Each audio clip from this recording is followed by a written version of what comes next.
Okay, so today we're discussing Book 5 of Plato's Republic.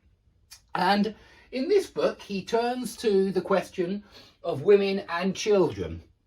And I get the impression that Plato understands that many of you out there won't believe that it's possible to achieve what he is suggesting with women and children, namely that none of us, neither women nor men, that none of us will possess a member of the opposite sex as a husband or a wife, and that none of us will possess children and bring them up as our own children. There will be no possession in terms of romantic love and in terms of rearing children. Now Plato knows, I can feel it, he knows that you don't believe him, and so in book 5 you remember that he has Socrates, who is really his wise man. He's the guy who is explaining to his interlocutors all of Plato's wonderful ideas, basically, but Socrates is challenged by his interlocutors, and they even say,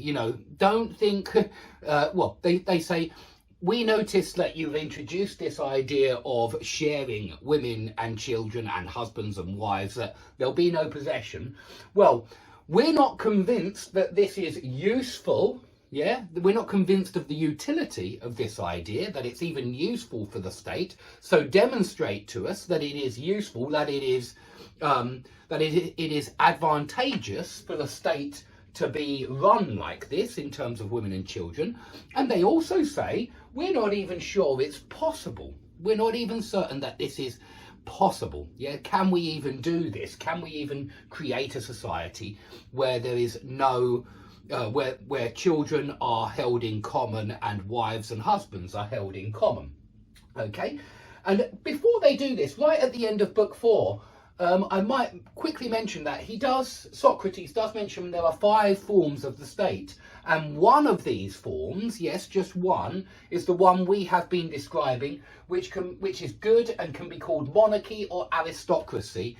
He considers those the same, exactly the same, because there's no difference really, in his opinion, whether you've got many people at the top as the rulers or whether you have one at the top as the ruler, provided that the rulers are the best of the best.